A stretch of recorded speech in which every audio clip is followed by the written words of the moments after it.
Device হাতে পাওয়ার পর এভাবে প্লাগ ইন করবেন। প্লাগ ইন করার পরে এভাবে সবুজ বাতি আপ ডাউন করবে। এখানে চাপ দিলে ডিভাইসটা ওপেন হয়ে যাবে। ডিভাইসটা ওপেন হওয়ার পর এই বড় বাটনে ক্লিক করতে হবে।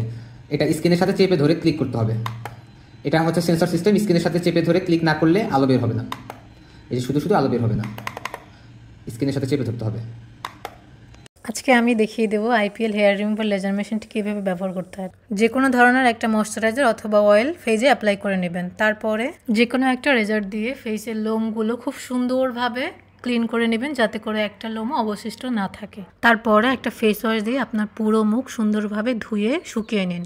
এরপরে আমাদের আইপিএল হেয়ার রিমুভার লেজার মেশিনটি ঘুরিয়ে ঘুরিয়ে সুন্দরভাবে পুরো ফেসে ব্যবহার করুন। মেশিনটি শুকনো ত্বকে ঘুরিয়ে ঘুরিয়ে 5 থেকে 6 বার ব্যবহার করুন। বাই দ্য ওয়ে, ব্লেড দিয়ে লোমগুলো ক্লিন করতে না চাইলে আপনারা এর পরিবর্তে ট্রিমার, ওয়্যাক্সিং, থ্রেডিং যে কোনো একটা উপায়ে লোমগুলো ক্লিন করে নিলেই হবে। আপনারা চাইলে আলাদাভাবে এই লেডিস ট্রিমারটি আমাদের থেকে কিনে নিতে পারেন।